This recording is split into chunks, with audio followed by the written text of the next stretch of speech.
What's up, guys? Welcome to the Retro Rebound podcast with your host, Johnny Vicious, and also my co-host, Morgan. Say hello, Morgan. Oh?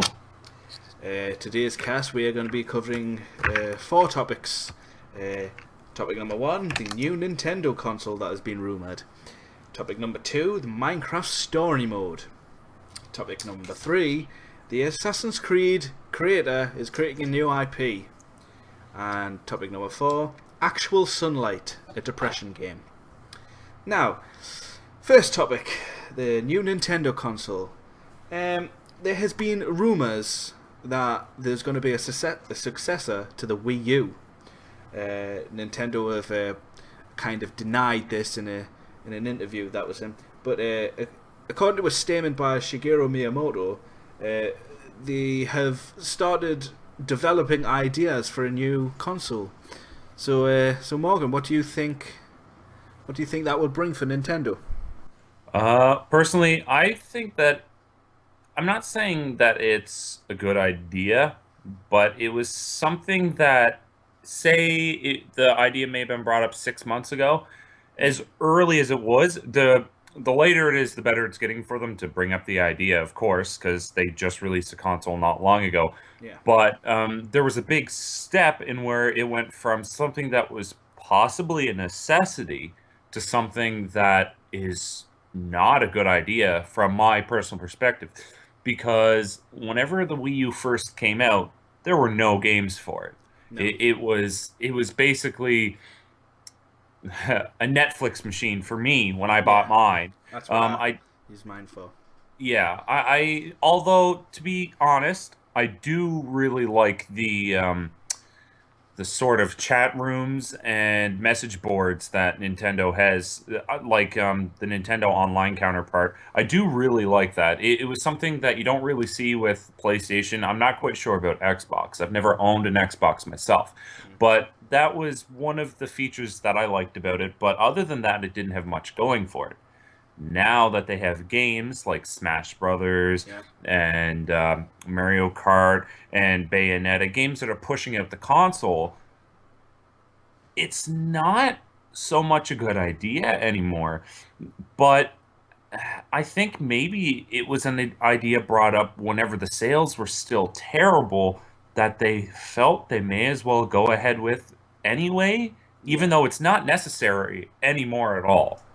Yeah, I think my opinion on the new console is that I think Nintendo are trying to just force this. If it is true, because obviously these are only rumors. There's nothing being confirmed yet. But Nintendo have said they have they have denied this. But as I said, Shigeru Miyamoto has said that they have got teams working on new hardware and software for the Wii U, and also small production lines trying to come up with ideas for the next console. I think they might be coming out too fast. I think that what they need to do is, I know the Wii U is a bit lackluster in sales and in popularity compared to the PlayStation 4 and the Xbox One, but I think that it might be a good move for them. In my opinion, it might be a good move because I think it might gain a little bit more interest in Nintendo from other fans, if you know what I mean. Like, other fans can go, oh, there's a new console coming out, who's buying Nintendo? Nintendo would be a big name in everyone's houses if this was true, and it would get Nintendo back into thing. But like I was saying before, they might be bringing it out too fast. What I would like them to do is, if they are bringing out a new console, to take the time with it and build. Don't rush it out for any holidays or any specific dates. Take your time with it. It's just like game development. Like the previous Sonic Boom, that game was rushed for Christmas, and it's a terrible game.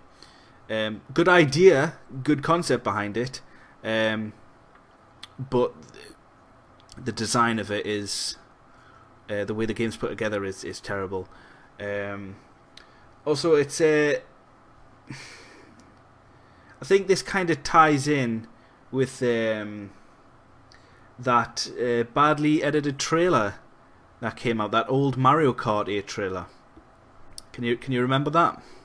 Yeah, where they used like the wrong Wii U pad Yeah, and they replaced it poorly and it brought up a lot of questions. yeah. I think people thought it was a new design, like a new slimline, more compact Wii U controller, but it was just a concept at the time, um, and it Yeah, confused everyone.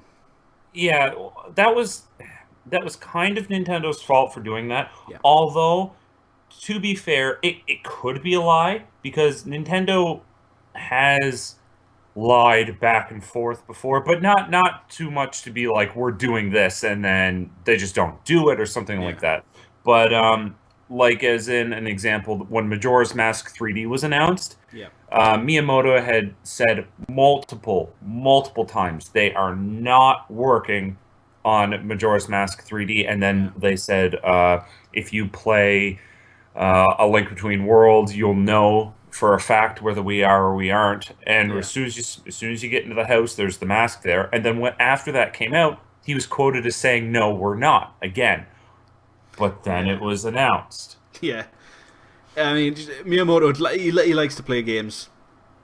He Yeah, really yeah, does. he knows how to stir up attention, Yes, which is good. I'm like, yes, it's kind of screws with our heads, but that makes money. yes, and also it's really good for It's really good advertising, Exactly. and he did it with Smash Bros.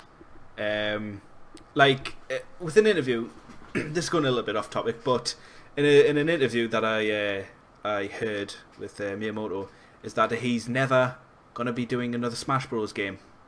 Now I don't believe that one bit because of the way he goes on. I think that there will be another Smash Bros. Game. I don't know when or what it'll be about, or like if it would have a storyline like the Subspace Embassy.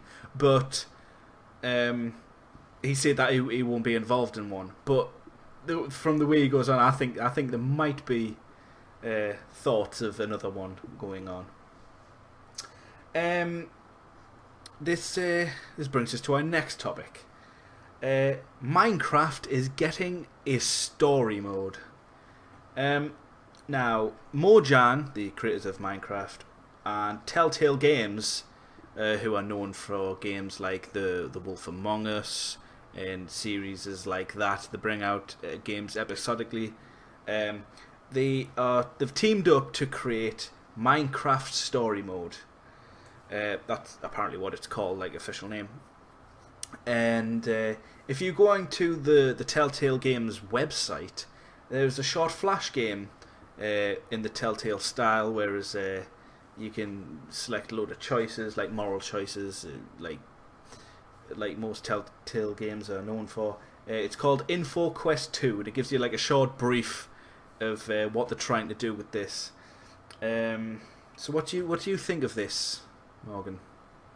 Well, it's not needed at all. One of Mm. the big things that Minecraft focuses around is that there is no story, Yeah. which which is good that they're not actually making it a part of Minecraft. It's going to be a Flash game, right? I think it is going to be a part of Minecraft, but it's not an official part of Minecraft, if you know what I Ye- mean.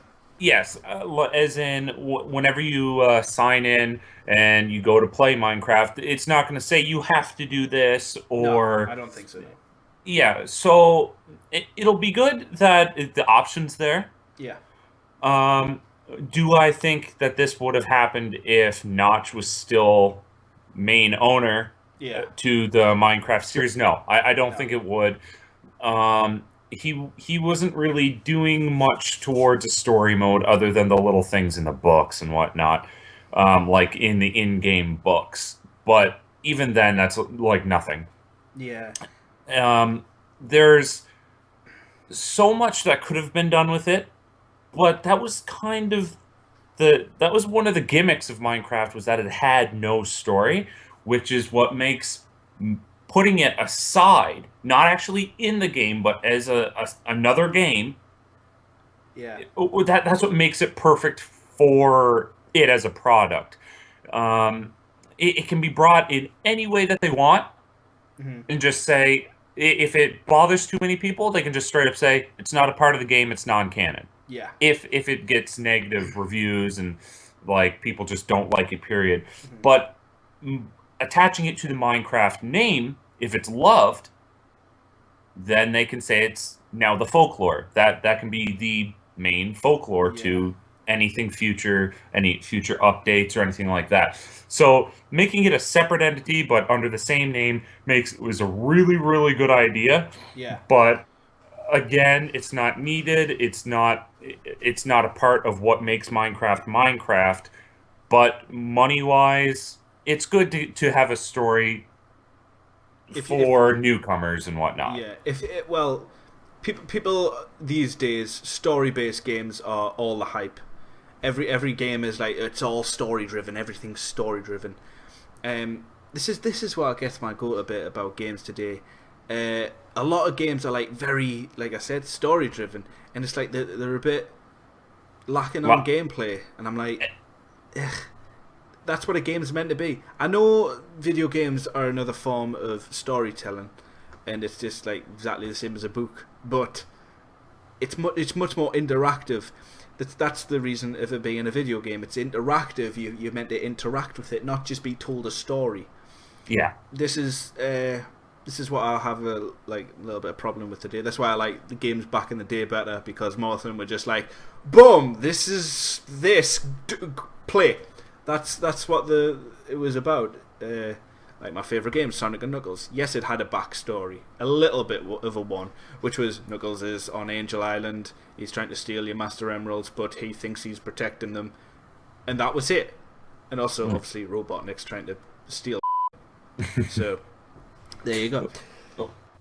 Like, my opinion on story versus gameplay is, if a game has an amazing story but complete crap gameplay, Yeah.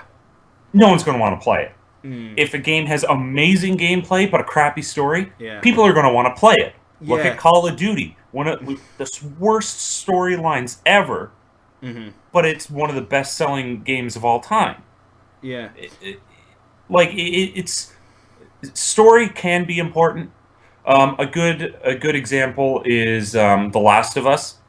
Right. That was a really good. I know a lot of people hate it because it focused on the story, but I really enjoyed it. I liked the gameplay to it. It played well with the story. It made, like, the gameplay was really well, and it also had an amazing story. A game should never fall back on its story. If Yeah. someone wanted a game for the story, they'd watch a movie, they'd play a book. If there's a story to it, it limits your options because it has to be linear, because it's a story. You can do little questions here or there, but it doesn't matter. A game is interactive, and that's exactly what a game should be. Yes. Interactive. Exactly. Also, Telltale have announced that this is not going to be an official story behind Steve. Like, It's not canon? No, it's not. It's not. Okay. It'll explain the Minecraft world in a little bit, but not into detail or anything like that. It's just going to be like, basically what they've said. It's going to be, I'll put in quotes, a cool game. That's all they want to make, a cool game. Also, a little bit of the end. You've got a little Steve-like character in the Flash game, facing this other Steve character, but it's Mojang, and they joke about Minecraft 2, and you can clearly tell it's a joke because of the way that they handle it. I mean, like, the character's reaching into his pocket and pulling out different items, and you can only click one option with that. Like, that's a fish, that's a TNT bomb.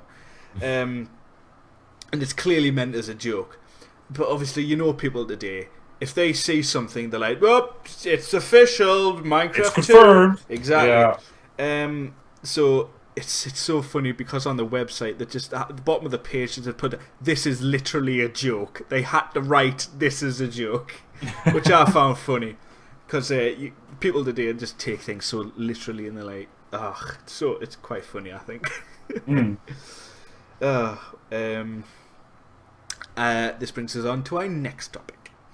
The Assassin's Creed creator is trying to make a new IP for himself. Now, I don't know if you know, but the Assassin's Creed creator left Ubisoft to start his own company, which was THQ Montreal, which obviously went bust and got sold to Ubisoft, which I thought was quite funny. And I was like, oh, you've left, and a few people from Ubisoft left with them to create this company, and you got busted and you went back. It's like, I thought that was quite funny. It's like, haha, look what's happened to you. All the people in their office are just like, oh, don't look at Kevin. Yeah. Don't look at Kevin. Anyway, he's trying to create a new IP, and apparently it's called. I don't know if this is its official name or something, but it's called Amsterdam 1666, and it's a historic 3D game, which kind of sounds exactly like Assassin's Creed to me.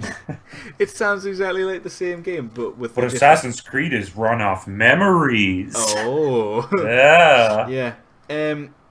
I was reading a little bit about this, and it just I felt like I was reading something about a new Assassin's Creed.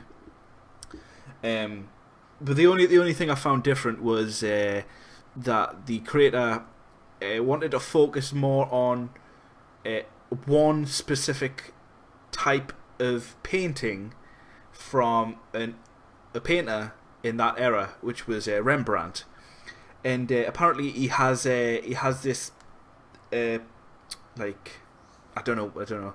It's like a what do you call it? I'd say a printout or something of the famous painting called The Philosopher, and he's put that into the game design document so he can refer to it just constantly. Which is it's kind of a weird concept, but it might work. So, what do you think about the Amsterdam 1666? Do you think it's just another Assassin's Creed under a different name, or what do you think? We don't know too much about it yet. It could just be an RTS or something, unless there may have been information that I may have not even been able to find or something like that. But from what I'm seeing and guessing is that the guy's just sticking with what he likes. Yeah. And if he had a huge role in the Assassin's Creed, it may be a love for him. He may love that type of era, and he's just combining it with his love of video games, which is fine. If it ain't broke, don't fix it. You know what I mean? Mm-hmm. But the whole it being like focused around a painting. Yeah. Someone might go like, "Oh, innovative, blah blah." But if you actually look back into the GameCube, there was a game that's near and dear to me. I loved the game, loved it. Mm-hmm. It's called Eternal Darkness: Sanity's Requiem. That game, it was modeled around Edgar Allan Poe's poetry. Yeah. And he did it really, really well. It got me interested in Edgar Allan Poe, and it got me interested in that game. They did it really well together. Now, poetry comes with a story, whereas pictures are more of a self-interpretation. Yeah. So he can really do whatever he wants with it. He is more free roam with, quote-unquote, modeling it after a painting and whatnot. Mm-hmm. But I'm interested to see what he does with it. Yeah. But I'm not expecting too much out of it. All right.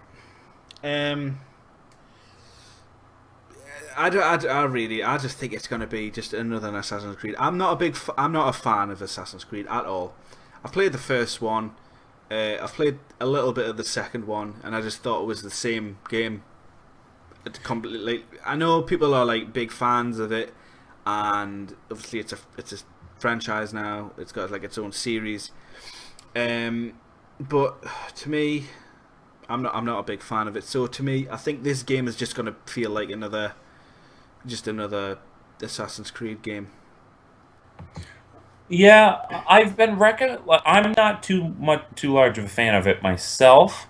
I've been recommended it time and time and time and time again, but it's just I am interested in it. But there's so many other games that I appreciate playing that Assassin's Creed doesn't hold enough interest for me to push those games aside. Yeah. I do plan on reviewing one or two myself, playing it. I really do. The one I'm most interested in is Black Flag because a lot of my friends who are not fans of Assassin's Creed at all, have played it and really enjoyed it. Right. So that kind of intrigues me a little bit more than say the other ones. But I'm not going to hold my head up too high for this one. Right. That's a pretty valid point, I think. Next topic that we're going to chat about is a new game called Actual Sunlight, which is a story-driven game, kinda, about depression, and apparently it's to help battle depression, or along the lines of that.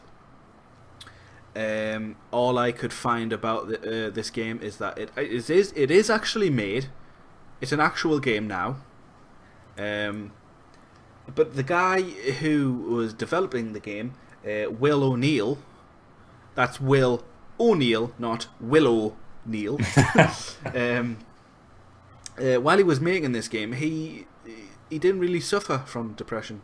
But apparently, while creating this game, he started to suffer depression. He can't remember whenabouts it started, but apparently this game has made his depression worse. I know video game developers have all said that indie game development is so tough. It does mess with your mind and your body and everything like that. So that's a great career that I'm going to be pursuing.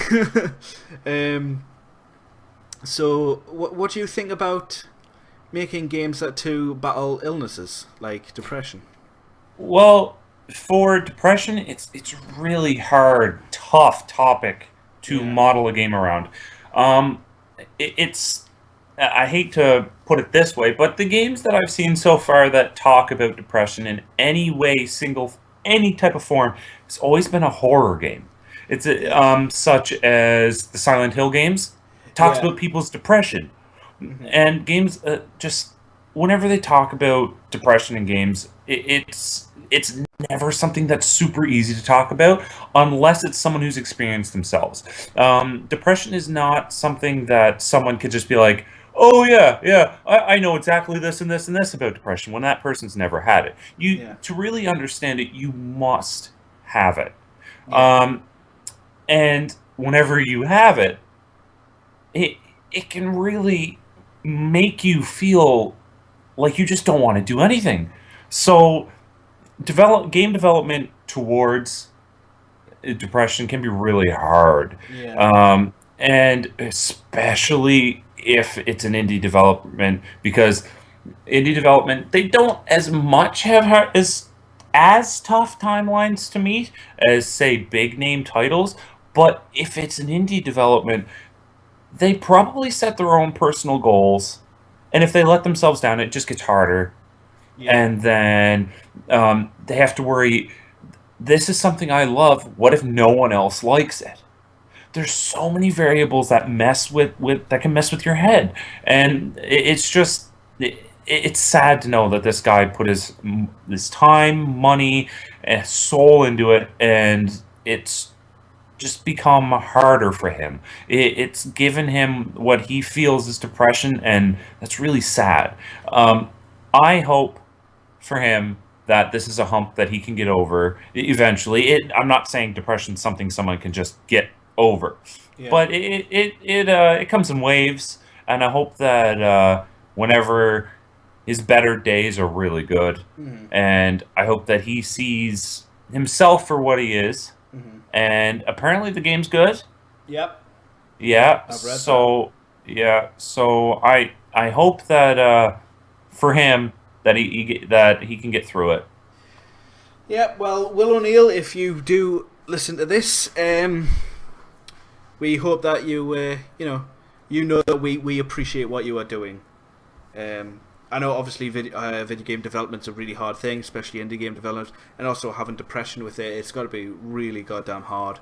But just know that we are appreciative Yeah, appreciative. Yeah. of what you are doing, and we hope to see more of your work in the future.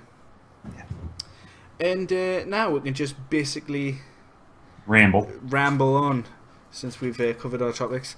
I would like to start talking about first of all, linking to the Assassin's Creed story.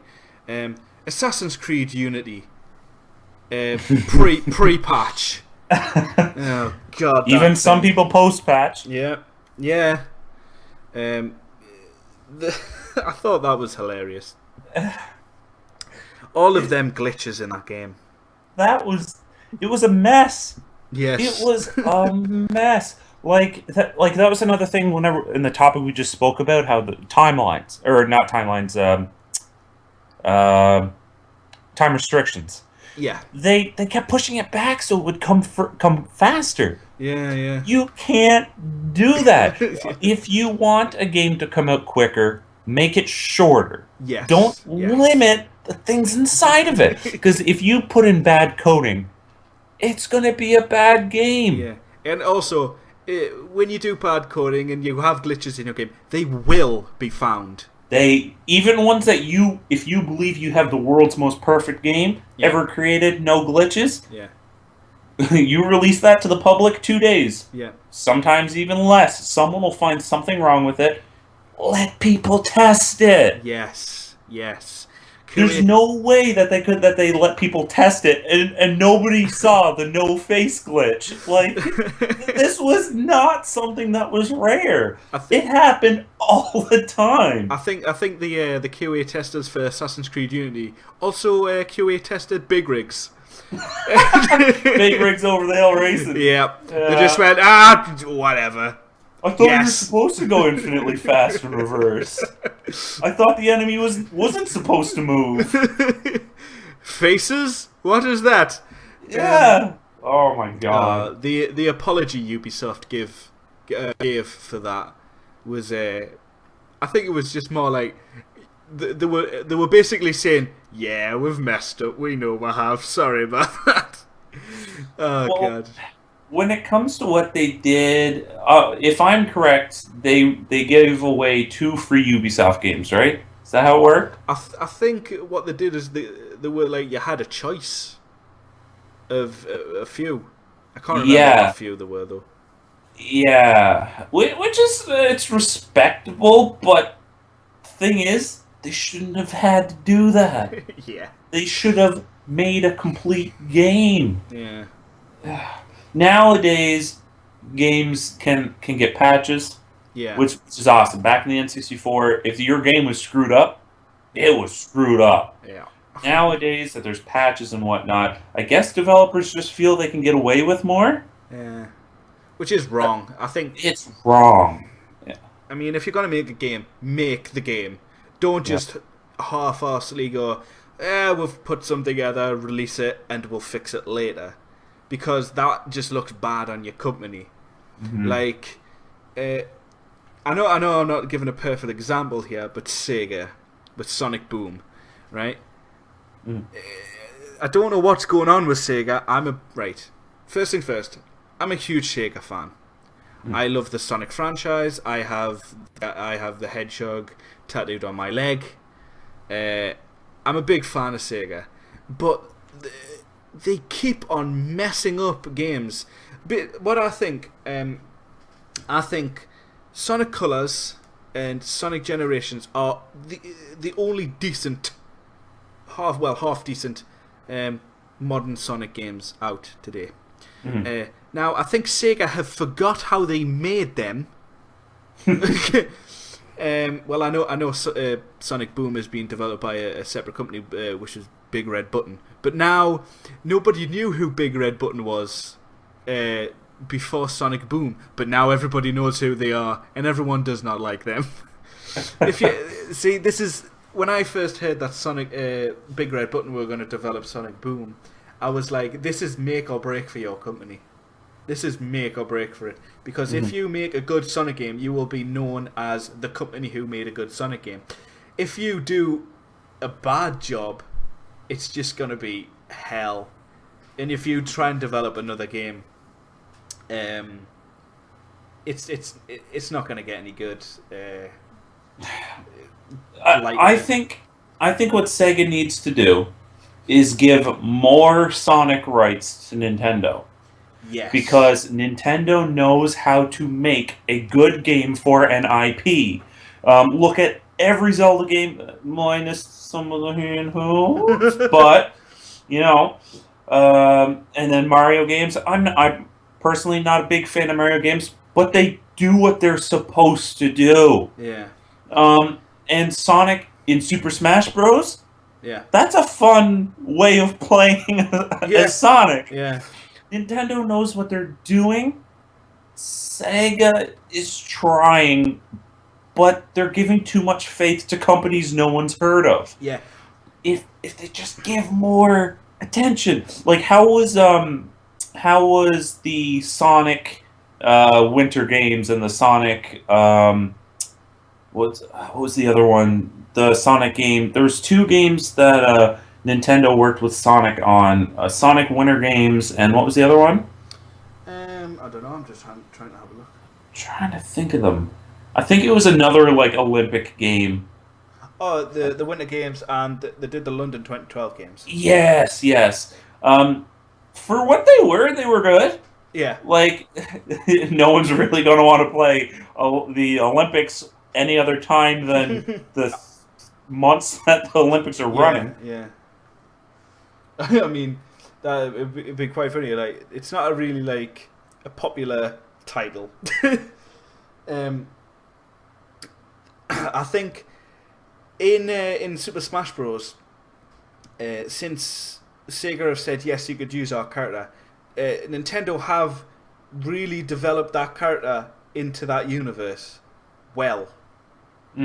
And even though the universe is like multi-universe, but you know what I mean. Yeah. But they took the time with it. Like Smash Bros, it did have a release day, but it was a realistic release day. Yeah. And the thing is with Sega, they'd say, there's a new Sonic game coming out for Christmas. When did you start development? Christmas. And it's like, no, don't do that, because you are going to ruin this franchise. And I know people are going to say, well, Sonic's already dead because of Sonic 06. But I hate Sonic 06, that game. It frustrates the hell out of me. But I think Sonic Boom, it did exactly the same thing. It was rushed for Christmas, and Sega didn't spend enough time on it, and it just came out looking like a really. It's not an ugly game. It looks good. I've got to give them props to that. It does look good, and I know a load of Sonic fans today are like, if it's not Sonic 2, it's crap. But I'm always up for Sega trying a new thing with Sonic. Like, well, I say new thing. It's always usually time travel. It's always time travel. But Sonic Lost Worlds, I thought the concept behind that was pretty good. And I was like, oh, it kind of looks like Mario Galaxy. I quite like the Mario Galaxy 1 and 2. It's quite a good concept. And I played it, and I really just didn't like the game at all. I didn't like the controls. It felt a little bit too. I know it's going to sound really weird to say this, but too kiddish, if you know what I mean. But it was just a weird choice to start development and then rush it as fast as they did. Anyway, I think we'll call it a night on this podcast. Yep. And I'd like to say thank you for listening. And Morgan, do you want to say a few words? Yeah. Happy holidays, and today we're recording on Boxing Day, so happy first day of Kwanzaa. Yep. And all of you have a good night, and hope you're having a good week. Yes. Also, Merry Christmas for whoever celebrates Christmas, and happy whatever you celebrate. Happy Christmas, Hanukkah, Kwanzaa. That's the one. Also, a little known fact, today is my birthday. Happy birthday. Thank you, I'm 24 today. You're too old for doing a podcast. So yeah, we'll sign off. So this has been episode 1 of the Retro Rebound podcast. See you later, guys.